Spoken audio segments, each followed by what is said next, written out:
Բարի օր, ինչպես ամեն շաբաթ օր այսօր եւս հանրային ռադիոյի եթերում հանրամեդիայի հերթական թողարկումն է։ Ես Լևոն Սարդարյանն եմ եւ այստեղ իմ գործընկերների երբեմն ոչ միայն նրանց հետ մենք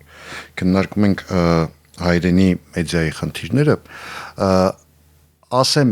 նախապես, որ մենք անցած շաբաթ էլ եւ գալիք շաբաթ էլ երևի կփորձենք խոսել ռազմական լրագրության խնդիրներից, չի ստացվում, որովհետև ցանկացողները շատ քիչ են, ռազմական լրագրողներ մենք չունենք, բայց փոխարեն ունենք հրաշալի մարզական լրագրողներ, որոնցից երկուսը փայլուն ներկայացուցիչներ են։ Կաստայի այսօր իմ հյուրերն են Սենիկ Կարապողոսյանը եւ Գևորգ Ղազարյանը, բարև ձեզ։ Ողջույն։ Քանի որ մենք այսպես շատ երկար իրար հետ ծանոթանալու խնդիր չունենք, որտեղ մի ամբողջ հավիտենականություն իրար գիտենք, եկեք անցնենք մի անգամից ուղիղ թեմային։ Տեսեք, հաշվի առնելով վաղը աշխարհի առաջնության եզրափակիչն է, երրորդ տեղի համար խաղն է լինելու, չենք կարող չխոսել մարզական լրագրության մասին, որովհետև անձամբ ինձ համար երբեմն այսպես սոցիալական ցանցերում այդ ամեն խաղից հետո այդ թերթելուց հետո բավական ծանր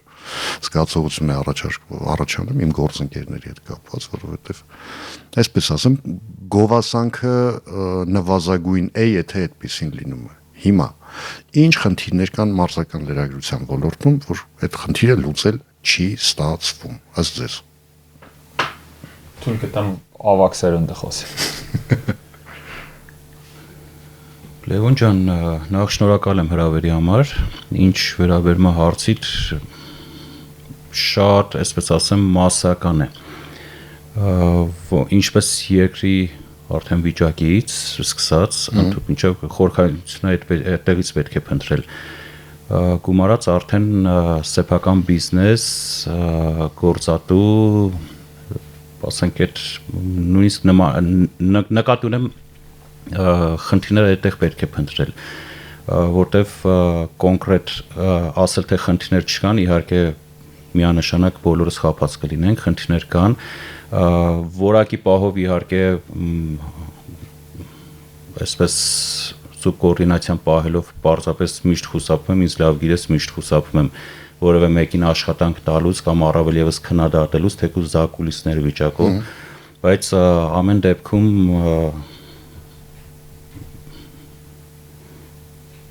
ամեն դեպքում այսպես լավ, հələ Սենիկը կբացվի հələ։ Ես ի տարբերություն Սենիկի ավելի sense կոնկրետ ու թիրախային անգամ եթե պետքա դեպքերով կարող եմ ասել, որովհետև հենց հիմա աշխատում եմ Արարատ Արմենիայի մեդիա թիմն եմ, հա, ղեկավարում ու շփվում եմ հենց մեր մեդիայի ներկայացուցիչներից հետ։ Ի տարբերություն մեր ավակ սերնդի ու ձեզ հաջորդած մեր սերնդի, որոնք որ չեմ ուզում հնչի սա ինքնագովազդ, բայց ինչ որ պարկեշտություն, ավակից սովորել, լսել, փորձի հիման վրա ինչ որ գիտելիքներ կուտակել, նոր սերունդը այդ բոլոր կետերում ունի մի հատ մեծ ու միանշանակ թիվ, որը 0-ն է, հա, իրանք ինքնակոչ ինֆլուենսերներ են եւ կա ինչ որ մի հատ շրջանակ, ովքեր աշխատել է, արարել է, գնացել է այս, այն մրցաշար, սա է նկարել, այստեղ սովորել է, այս մարդու հետ խոսել է, այս գիրքը կարդացել է, ու մեկ ինչ որ մեկ գալիս է, Գևորգ ջան, կարող եմ Արարատ Արմենիայի խաղը գալ նկարել։ Ասում դու ես։ Ես լրագրող եմ, ասում լրագրող նկարել, ինքը արդեն չի հասկանում։ Հա, նկարեմ։ Ասում եմ դու լրագրող ես, նկարես, ի՞նչը։ Ասում եմ դե հեռախոսով գամ նկարեմ։ Հա, ես գիտեի մատիտոնակարը անելու, լավ։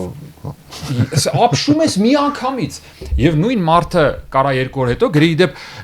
ձեր սպորտային տնօրենով, հա, ասում ուզում ես հարցազրույց, չէ, ուզում եմ այդ ֆուտբոլիստ վաճառեմ։ Գրողը տան ինչ ես ուզում, տղա ջան, դու ով ես։ Ես ավելի սարսափելի պատմություններ կարող եմ հիշեցնել։ Մի անգամ ասուլիսի ժամանակ Հովանես Չեքիջյանն էր ասուլիս տալի, լրագրողներից մեկը ամենավերջում, ասես կներկանաք։ Դե էլի պարկեշտության հարց է, որ չգիտի թե ում ասուլիսին է եկել, ինչա խոսում, ինչա անում, բայց այսինքն այդ մակարդակն է։ Ու դու հասկանում ես, եղբայր, դու արի մի արի ես ասուլիսին, դու արի մի լուսաբանի մեր հանդիպումը։ Ու քեզ ինքը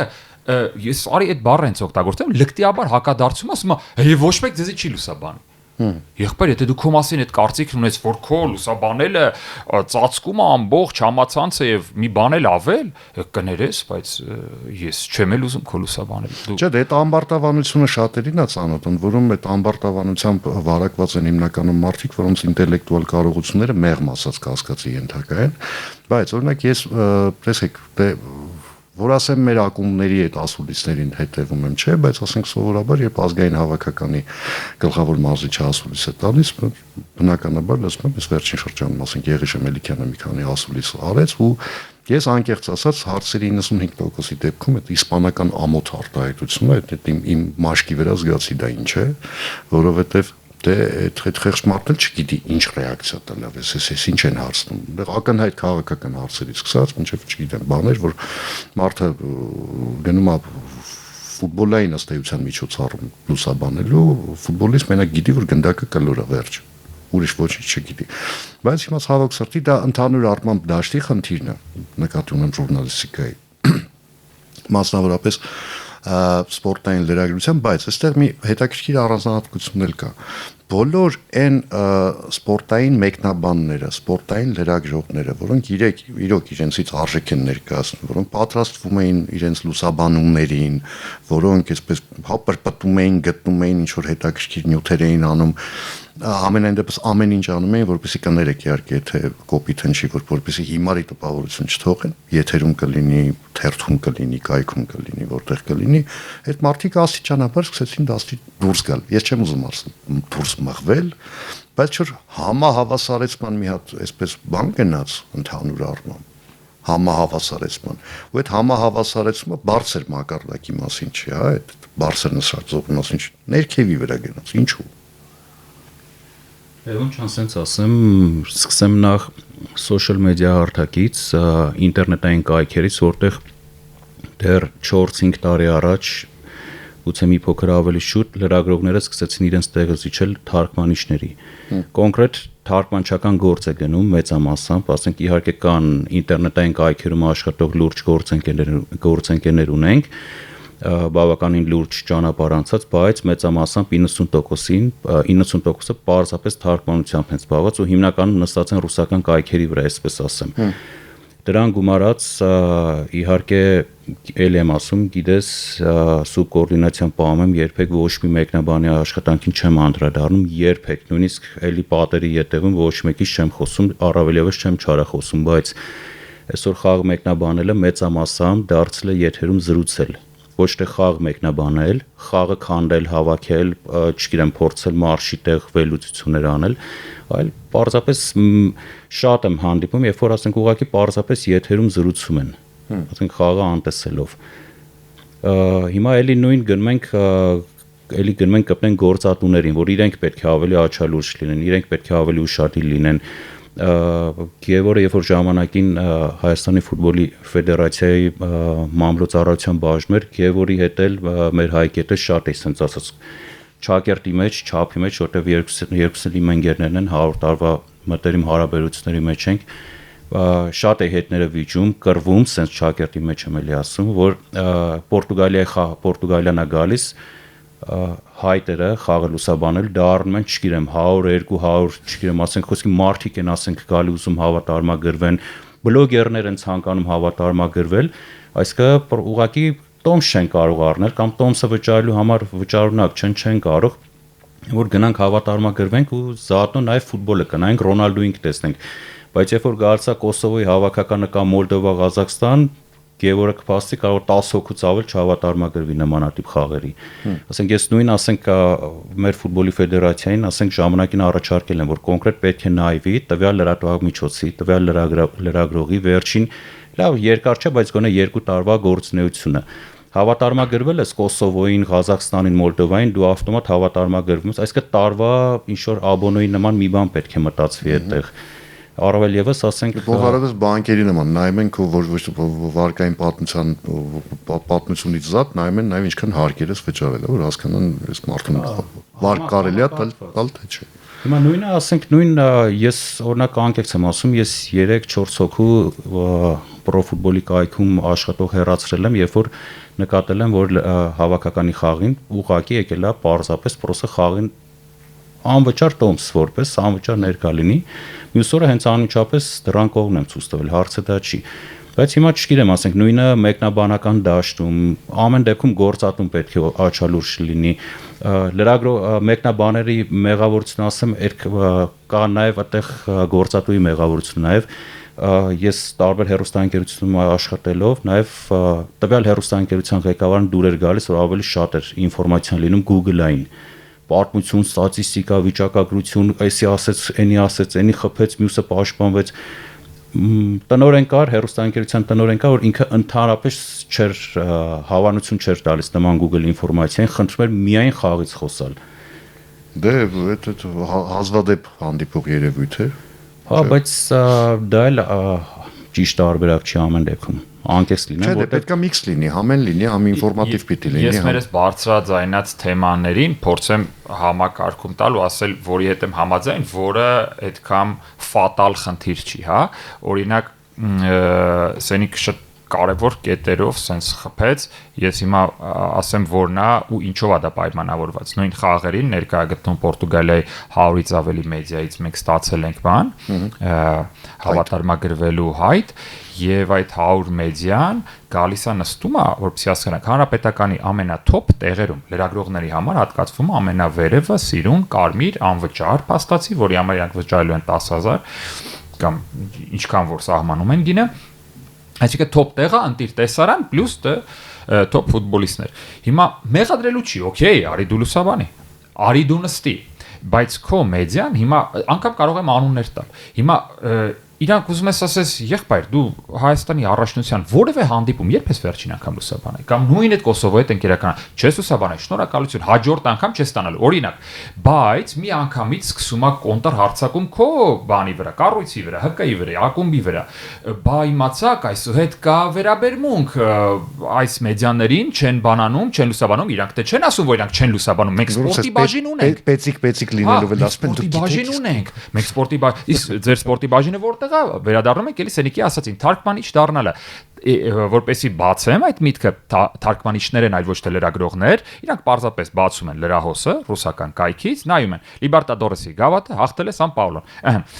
երեք տեղի ունեցավ այս հանդիպումը պրոստը թարգմանում է դնում է լրագրությունը տեղ որն է 0 Google Translate հա անգամ ավելի բեթ ավելի արագ ես ուղղակի հիշես ու ասեմ էլի հիմա ես էլ կփորձեմ հիմա անուն չտալ, բայց երևի բոլորը կհասկանան։ Քեշեք մենք մեկնաբան ունենք ու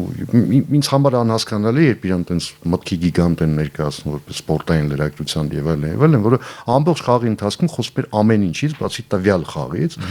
Չգիտեմ, պատկերացնում եք Մեսսի տարեկան աշխատավարձը կազմում է այսքան, չգիտեմ, Ռոնալդոին այսքան եւ այլն։ Լևոն Արոնյանը 3 օր առաջ, չգիտեմ, այս ինչ քաղաքում շախմատային մրցաշարի ժամանակ ամեն ինչից խոսում էր, թենիսից, Wimbledon-ով եւ այլն, որ թերթը վերապատմում էր, թերթում էինք այն ժամանակ, վերապատմում էր խաղի մասին ոչինչ։ Ու երբ դրանից հետո գալիս է ինչ-որ մի սերունդ, որին ասում են, այս է, ես չգիտեմ էլ ինչ են գաղում։ Ես մեկնաբանական այդ թեմայով, քանի որ նաև մեկնաբան եմ եղել, պարզապես ասեմ, որ մեկնաբանության թեմայով երևի միակ կետը, որ կարող եմ մի քիչ չհամաձայնեմ Սենիկի հետ, ինչու, որովհետև դա պարզապես մոտեցում է, հա։ Ինչ որ մի գործատու ասում է, որ ես օքեյ եմ նրա հետ, որ դու եթերում իրար հետ զրուցում եք։ Ու հիմա ժամանակակից մեկնաբանական դպրոցն էլ է փոխվում ամբողջ աշխարհում, ոչ միայն մեզ մոտ։ Եվ դա մշակույթը որ այլավ, օքեյ, եթե կարծում եք տենց է հետաքրքիր, տես նայեք։ Հիմա արդեն մանավանդ տեխնոլոգիաները այնպիսի հնարավորություն են տալիս, որ ես մենակ ինտերշումը կարամ դնեմ, ես կարամ դնեմ այլ ալիքով նայեմ առասարակ, ես կարամ այլ լեզվով նայեմ, եւ այդ հնարավորությունները ինձ ընձեռում են այն պահը, երբ որ ես բացառում եմ այդ քո ասած բանը, ինձ դուր չի գալիս ու դա սուբյեկտիվ է, հասկանում եք, չէ՞։ Իմ մոտեցումը, Սենիկի, Լևոն քոնը, ես սիրում եմ այսպիսի մեկնաբանություն, ես միշտ սիրել եմ օրինակ Ուտկիլի մեկնաբանելը, որովհետև այդ մարդը, ինքը էրուդիտ է, ինքը պարզապես մի ֆանտաստիկ մեջբերմամբ մի հատ այնց գրողի անուն է տալիս, որ ես sense ապշում եմ ու ասում եմ գրողը տան ես գիտեմ խի եմ այս մարդուն։ Դա ստանդարտ մտածողություն չունի։ Այո, որովհետև նրա ամեն մի բանի մեջ, ռեպորտաժի մեջ կա մի հատ թևավոր խոսք, որը մինչև հիմա մենք օգտագործում ենք։ Մենք, որ այդ լեզվի գրողները չենք, այսինքն մեր ռուսերենը չի մեր մայր լեզուն է։ Մեր մեկնաբանները թարգմանում են նրա սուր մտքերը, օգտագործում են այսօր մեր եթերում ինքը փառահեղ մարդ է, փառահեղ մեկնաբան։ Իսկ Ընդհանուր գծերով ես հիմա լրիվ ուրիշ տեղ կտանեմ, մեր լրագրությունը, մարզական լրագրությունը համեմատաբար մյուս ուղղությունների հետ, այդ թվում եւ ռազմականի, որը ավելի շատ իմ համար օրինակ կոնֆլիկտային լրագրությունն է, ֆանտաստիկ բարձունքում է գտնվում, անասելի պրոֆեսիոնալիզմի բարձունքում է գտնվում Լևոն, անհայամատելի։ Ու գիտես ինչու, որովհետև ես ֆուտբոլի ֆեդերացիայում եղել եմ այն մարդկանցից մեկը, որ կազմակերպել է տևական դադարից հետո ՀՖՖ-ի նախագահ Արմեն Մելիքբեկյանի ասուլիսը եւ հնարավորություն տվեցինք մեր ամբողջ մեդիա դաշտին գալ ներկայանալ եւ ովքեր գիտես եկան մեզ մոտ քաղաքական լրագրողները, մարդիկ ով որ միած sense պղծեցին ամբողջ ասուլիսը եւ մարզական լրագրողները մի մասը անգամ բոյկոտեց, դուրս եկան։ Ես հիշում եմ Նարեկը Կիրակոսյան հարցեր էր տալիս, էլի լրագրողներ կային, որոնք ֆուտբոլի հետ, մարզական լրագրության հետ ընդհանրապես ոչ մի առնչություն չունեն։ Հա, ես անգամ ուզում եմ ասած տնազանը, ես կարծում եմ դուք քաղաքական սպասարկո եք բան ասած, այս որը որ մարզական լրագրության մեջ որտեղ կուլտուրա կա, ձեռք բարձրացրեցին, խոսք ես տալի ու մինչև հիմա հարգում են այդ մշակույթը։ Սպասում են որ ես ով որ վարում է կամ Հայկը, հա, ով որ վարում է, նայում է, ով ձեռք է բարձրացել, հերթականություն խնդրում է, բան անում։ Կուլտուրան չկա բացարձակ, ինչի մասին է խոսքը։ Իմիջիայլոց ֆեդերացիայի մասին որ խոսք գնաց, ես հիշում եմ շատ լուրջ ժամանակին դժգոհություն կար մարզական լրագրողների շրջանում։ Այդտեղ բաժանվել էին երկու ամսի, այն կոնֆորմիստները, որոնք ֆուտբոլի ֆեդերացիայի այն ժամանակ դեռ Ռուբեն Հայրապետյանն էր ֆուտբոլի ֆեդերացիայի եւ նոն-կոնֆորմիստները, որոնք մեղադրում էին այն լրագրողներին, ասում էին դուք ամենայն բոլոր թերությունները տեսնելով հանդերձ, դուք ֆեդերացիայի հասցեին թթուխոս չեք ասում, որ ոչ հայերեն բառը միշտ այդ դեպքում օգտագործում պայեստ կեք ունենակ, այսինքն որ ազգային հավաքականի հետ արտերկիր մեկնելու հնարավորություն բնականաբար ձրի ֆեդերացիայի հաշվին եւ այլն ու հիմա մի քիչ հակառակ վիճակն է։ Հիմա ֆեդերացիան որպես տպավորությունը որ վերածվել է թիրախի, այսինքն մոդայիկ չի ֆեդերացիային չքննադատել է, այսպես ինքը պետք է անընդհատ թիրախում լինի ցանկացած խաղից առաջ, ցանկացած խաղից հետո էլի պայմանական ոչ մարզական լրագրողները այսպես ավտոմատները վերցնում ու խաչաձև կրակի տակ են վերցնում ֆուտբոլի ֆեդերացիան։ Հիմա այդ ինչի հետ է կապված, որտեղ ֆեդերացիան քիչ մարդ է հետո տանում բերում թե ոնց։ Հավաքականի արդյունքներից։ Այդ հասկանալի է, հա, ես որպես երկրպագու, ես իմիջիալուց ես վաղուց դեռ ձևակերպել եմ, որ այն ժամանակ էլ Ռուբեն Հայրապետյանը երբ ընդունված չէր իր հրաժարականը պահանջել, ես պահանջում եմ Ռուբեն Հայրապետյանի հրաժարականը, բավական տևական ժամանակ է ես պահանջում եմ նաև Մելիքբեկյան Արմենի հրաժարականը կապված հավաքականի ցույց տված արդյունքների հետ։ Դե երբ որ հավաքականը, ասենց ասեմ, միավորները վաստակում, հաղթանակները շատ են, լավ խաղը տեղում է լինում, իհարկե բոլոր խնդիրներն ու բոլոր մեղավորները մղվում են երկրորդ պլան։ Հավաքականը վատ է խաղում, միավորները քիչ են, խաղ չկա կամ ասենք նմանատիպ խնդիրներ միանգամից բոլորը հենց առաջին հերթին ֆեդերացիայի նախագահի գլխավորությամբ բոլորը առաջին պլան են դուրս գալիս։ Այդտենց է, հավաքականը լավ է խաղում, բոլորը զենքերը պահում են, վատ է խաղում, միանգամից զենքի տեղը հիշում են բոլորը, ասած զենքի։ Ես երևի մեր լրատվական դաշտի քիչ մնացած ամենաարժեքավոր կոնտենտ ստեղծողներից մեկի օրինակով խոսեմ, շատ հարգում եմ հետքի արած աշխատենք իմ համար օրինակելի լրագրության, հիմա հայկական լրագրության բարձունքում է։ Բայց իրանք որոշեցին ինչ-որ մի պահի ու ամենա այն ցավալին այն է, որ դու գիտես, որ իրանք որակով են ու մեկ էլ հոպ Պորտուգալիայի հետ խաղում որոշում են տոմսերի հետ կապված հետաքննություն անեն, որտեղ անգրագետ ընկալումներ կա, ու ասես ուզում ես ասես եղբայր, այս դու կյանքում սպորտի մասին չգրեցիր։ Արա ինչ ասես եղավ չեղավ, ինչի մեջով ասես անցավ հայկական ֆուտբոլը։ Արա տոմսն է կարևոր։ 20 հոգի, 50 հոգի վերավաճառ է, գրողը տանի տոմս վերավաճառում են աշխարհի ամենաֆուտբոլային երկրներում ամենակարևոր խաղերի տոմսերը, Չեմպիոնների լիգայի եզրափակիչից սկսած։ Որ հիմա եթե հանկարծ, հիմա Google-ենք գտնենք, թե ինչ արժի սև շուկայում տոմսը վաղվա խաղի, աշխարհի առաջնության եզրափակիչ կսարսափենք։ Ես կարող եմ հստակ գներասել 5-6-0-ի մասին որ հենց հիմա զբաղվում որ իմ բիզնեսը հենց նման ուղղվածություն ունի, ես կարող եմ շատ հստակ գներասել այն ամենավատ երրորդ կատեգորիայի գոլերի հետև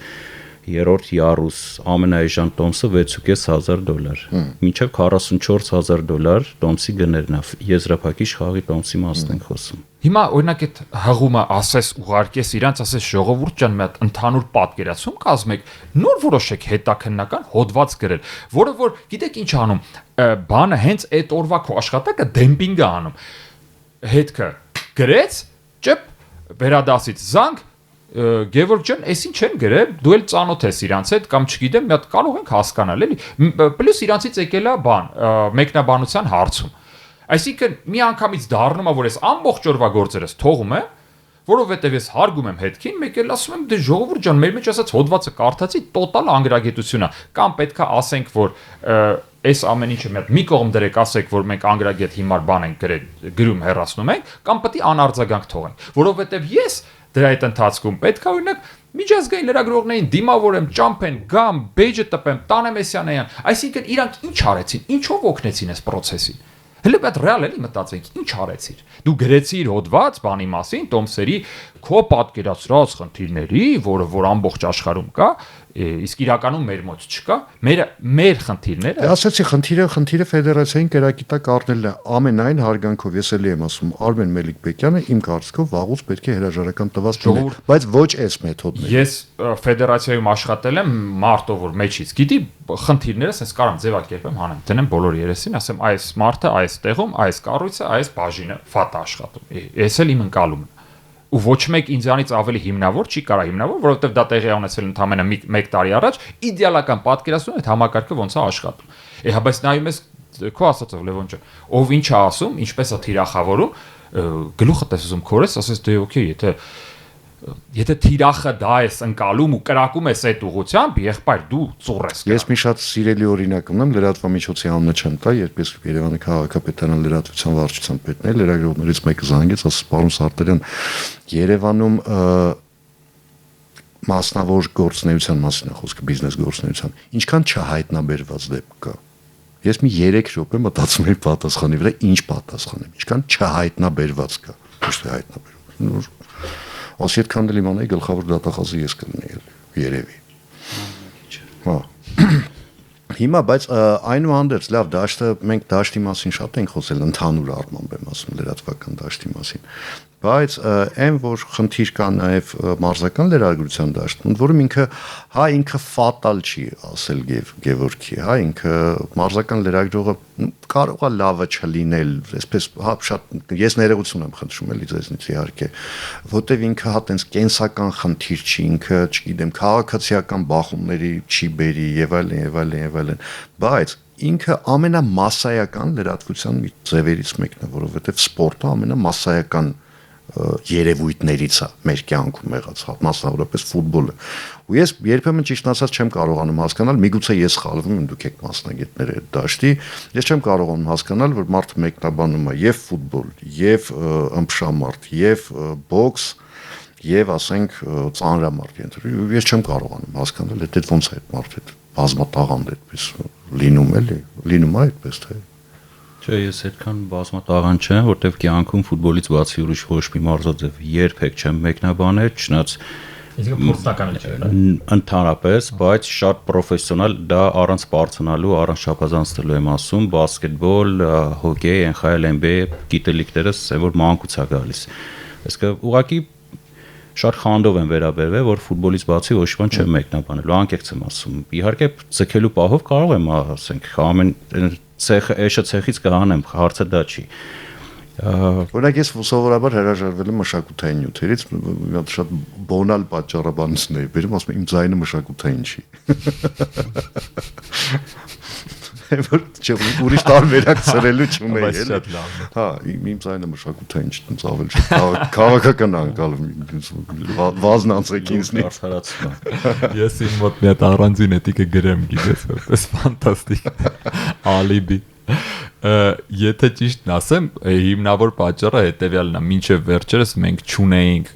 մասնագիտացած սպորտային ալիք, բացվել է վերջերս, որը ի դեպ մինչև գոնե այս պահ հիմա փակվել է վերջը։ փակվելու ճանապարհին է, չէ, հիմա իմ ունեցած տեղեկություններով այն ինչ որ կյանք կունենա, բայց հստակություն հələ որ չկա։ Ես շատ եմ ուզում որ լինի, քանի որ այն գոնե եթերում պարտավորված լինելով ցույց տալ սպորտային ներկապնակի բազմազանությունը ստիպված է ապահովել նաև որ ունեք ֆորմուլա 1-ը մեկնաբանեն տղաներ, ովքեր որ մասնագիտացած են այդ ոլորտում։ Այ իրանք եթե ինչ-ինչ պայմաններով իսկ դա նորմալ բան է իրողություն է մեր դեպքում, ինչ որ պատճառով ես օրինակ չեմ կարողացել այսօր մեկնաբանեմ, ինչ որ մեկը լավ գիտելիքով մեկնաբան կարող է ինձ գոնե այդ օրը փոխարինել, իսկ նման բան հիմա տեղի է ունենում, բայց Հայաստանի սպորտային կյանքը այնքան փոքրիկ է, որ իրոք դու պրոստը եթերը հիմա պահանջնել մեծացել է, ստիպված ես պրոստը 3-4 մարզաձև մեկնաբանել, իրոք ստիպված ես, որովհետև չես կարող առանձին բասկետբոլի պահես, առանձին թենիս եւ առանձին ֆուտբոլ։ Օրինակ ֆաստում գոնե տենց անում են, մեկը ֆուտբոլ, թենիս, ֆուտբol, բասկետբol, ֆուտբol, հոկեյ։ Այդ տրամաբանությունը գոնե միակ ընդունելին է իմ պատկերացմամբ, բայց ասում եմ, դա պարզապես գոնե մարզաձևերը ինչ որ չափով նմանություն ունենան գոնե, հա։ Դե օրինակ ասեմ Լաուրան Կարապետյան անուններով ասեմ, հա, ով որ նաև մեր մեդիա ակադեմիայի հանրայինի շրջանավարտներից է, ինքը թենիս պարապել է, թենիս խաղացել է, նաև ինչ որ պրոֆեսիոնալի մակարդակով եւ մեկնաբանում է մենակ թենիս։ Կա Արամը Սահակյան, ով որ շատ լավ թենիս գիտի, նաև սիրողական մակարդակում խաղում է, մեկնաբանում է ֆուտբոլ եւ թենիս, Լաուրայի հետ օգնում է եւ այսպես շարունակ։ Տղաներ կան, ովքեր որ ես գիտեմ, այլի մեդիա ակադեմիայի շրջանավարտներին ֆանտաստիկ լավ հոկեյ գիտեին եւ ոնց որ ֆաստը իրենց միակ հնարավորությունը տվեց, որ այդտեղ կարողանան տեղավորվել եւ նաեւ հոկեյ մեկնաբանել, բայց քանի որ պրիորիտետ էր ֆուտբոլը, տղերք պետքա փորձեք ֆուտբոլը համատեղեք հոկեյի հետ։ Ես ճիշտ է 3 տարի աֆաստում չեմ, բայց իմ կարծիքով նաև Գեորգ ջան, ռեսուրսի խնդիր կա, որտեղ ֆուտբոլի մեկնաբանները շատ ենք, փառք Աստծո ասենք, շատ ենք, նույն գործատուն ինքը խնդիր չի ունենում։ Պողոսը չի լինի, Սիմոնը կլինի, Սիմոնի հետ խնդիր կլինի, Գալուսի հետ կլինի, բայց կոնկրետ ուղղվածություն պրոֆեսիոնալ հոկեյի մեկնաբան, մարտարվեստի մեկնաբան, ֆորմուլա 1-ի կամ բասկետբոլի անհամեմատ համատավը շատ քիչ են իհարկե։ Չնայած ես հանդիպել եմ տղաների, ովքեր ընդհանրապես ֆուտբոլ չեն մեկնաբանում, բայց ասենք մարկա ես գիտեմ, որ իմինը հոկեյի խաղերն է մեկնաբանում, մարկա իմինը բասկետբոլն է մեկնաբանում, բայց համատեղելը անխուսափելի է, որտեղ մարդն էլ պետք է կարողանա եթե լրացնի մի հոգին չի կարող ամբողջ հոկեյի թեման կամ երկու հոգին ամբողջ թենիսի թեման փակի։ Նա հասկանալի է, բարձր ասենք հաշվի առնելով մեծ մրցաշարերի այսպես ինտենսիվությունը մասնավորապես օրինակ նույն թենիսի, մեծ թենիսի մրցաշարերը շատ են, չէ՞, Ավստրալիայի բաց առաջնություն, Միացյալ Նահանգների բաց առաջնություն։ Շուտի ամեն օր Wimbledon, հետո այդ մեծ աղավարտի խաղերը հասկանում ենք, որ ինքը կարող է ֆուտբոլից շատ ավելի երկար գնա ու դու ֆիզիկապես դու կարող ես հյուծվել, դու 1 օր խոսում ես բառի բուն իմաստով, մեկի հաջորդ օրը դա շարունակվում է եթերնանիցածը, հիմա դե արի ու շարունակի, դու իրոք կարող ես 1 օրվա սպառվելուց հետո դու ստիպված ելնես 2 օր վերականգնվել։ Դա ճիշտ է, հաստատում եմ, Շանթում Եվրոպայի լիգայի խաղերի ժամանակ 2 խաղ իրար հետևից է մեկնաբանում, Արանքում 5 րոպե ընդմիջման հնարավորություն կար, այդ ժամանակ դեռ ծխում էի, նույնիսկ այդ 5 րոպեմ չես հասցնի քո մեկնաբանական խցից դուրս գաս, թեկուզ եւ օթափոխելու նպատակով ու ներս մտնես։ Բառից ու իմաստով ուղղակի սիգնալը փոխում էին, միանգամից կպնում էր մյուս խաղին։ Ես լրիվ հասկանում եմ, որտեղ ես եթե 2 հարցազրույց վրա 30 րոպեանոց անում եմ, արդյունքում ես այդ օրը իմ համար արդեն դժոխքի եմ։ Ու մի հատ լուրջ հետևանք կար, որ 2 խաղ իրար հետևից մեկնաբանությունից հետո նստածս տեղը այսինքն ֆիզիկական աշխատանք չեմ կատարել, 1.5 կիլո քաշ էի գցում։ Ճոնակ ես մեկնաբան գիտեի, կեսից քնում էր։ Ու շատ երկրպագուներ ասում էին, որ դա ամենաերջանիկ պահերն էին այդ խաղը նայելու ժամանակ, երբ խանգարող ոչինչ չէր լինում։ Զույգով մեկնաբանել են, տենց ինչ որ դեպք եղել է, ու հա իմ մոտ էլ եղել է իմ գործընկերն է, պրոստը նմանատիպ պատմություններ, աշխարհի առաջին էինք մեկնաբանում, էլի անհարմար ժամային գոտի էր ու ռեալ հասկանում ենք, այս մարդն էլ օրվա ընթացքում 2 հանդիպում մեկնաբանել էր, 3-րդ հանդիպումը ես ոնց որ իր հետ եմ մեկնաբանում, հետո ինքը գնում է, հետո ես մի հանդիպում էլ մենակ եմ մեկնաբանում, բայց հանդիպման ընթացքում ինքը արդեն ֆիզիկապես գոյություն չուներ, իրոք ես չէի կարող այդ մարդուն ասեի, դե զարթնի էլի, դե ցտկի արի օգ։ Գեորգ ջան, այդ նման իրավիճակում արդեն չքնել է աննորմալ կլիներ։ Պետքա քներ իհարկե, բայց պետք է անել։ Ճիշտը քնելն է։ Շնորհակալ։ Այնպես տպավորություն չստեղծի, որ ասենք, օքեյ, խնդիրներից խոսեցինք, շոր վատն ենք կամ չգիտեմ վատն են։ Չէ, բացարձակ։ Ես ճիշտ է 3 տարի էլի եթերում չեմ, հարթակում չեմ, բայց դեռ ինչ շարունակում եմ մեկնաբան եւ համարել եւ մեկնաբանների շարքին դասել։ Իրականում այսօր մեր մեկնաբանական դպրոցից Գևորգի հետ համաձայն եմ, որ տարի ավելի է լավանում, որակապես ավելի է բարձրանում։ Ինչքան է դժգոհ ենք, ինչ էլ ենք ամենաառաջին հերթին մի բան չմոռանանք, որ մեր ականջները սովոր են ռուսական մեկնաբանությունը, սովոր են Ուտկինի, Անդրոնովի, Չեռնանցևի մակարդակին։ Հիմա չեմ ուզում ասում, չենք կարող, չենք ձգի այդ մակարդակը, ուղղակի ամենաառաջին հերթին հայոց լեզվին պետք է, հայոց լեզվի կողմը պետք է նայենք, այդքան ճկուն չէ հայերենը ռուսերենի պես, այդքան ճկուն չէ անգլերենի պես, էլ չեմ ասում լատինամերիկացիների պես, ասենք ֆուտբոլային լեզուն նկատի ունեմ։ Նույն ասենք գրողը կոմբինացիան հայ մեկնաբանները, եթե հիմնական տարբերակը բացառենք, այլընտրանքային մեկ նախադասությամբ կարող են ասենք տվյալ դրվագին մեկնաբանության ասենք մոտեցում դրսևորեն նման տվյալ դրվագը 1 կամ 2 լավ էս ասենք ռուսերը նույն կոմբինացիան կարող են 4-5 հոմանիշային բառերով, տարբերակներով իրենք ավելի ճկուն են ռուսերենը, այնց որ իրենց մեկնաբանելու համար ավելի հեշտ է այդ ամեն ինչը տրվում։ Շատ լավ, շնորհակալություն, խոսեցինք խնդիրներից, խոսեցինք նաև ուրախ դրվագներից, բացվեց, որ մարզական լրագրությունը նաև ուրախ է։ Ամենադեպս Հայաստանում։ Շնորհակալություն իմ գործընկերներին, իմ լավ ընկերներին, Սենիկ Կարապողոսյանին եւ Գևորգ Ղազարյանին, ես Լևոն Սարդարյանն եմ, մեկ շաբաթից էլի կհանդիպենք հանրայինի եթերում, ձեզ լավ կիրակի եւ ամենակարևորը թող հաղթի ուժեղագույնը, վաղ ուժեղագույնները։ Թող հաղթեն։ Թող հաղթեն։ Թողիկ դոկտոր։ Առայժմ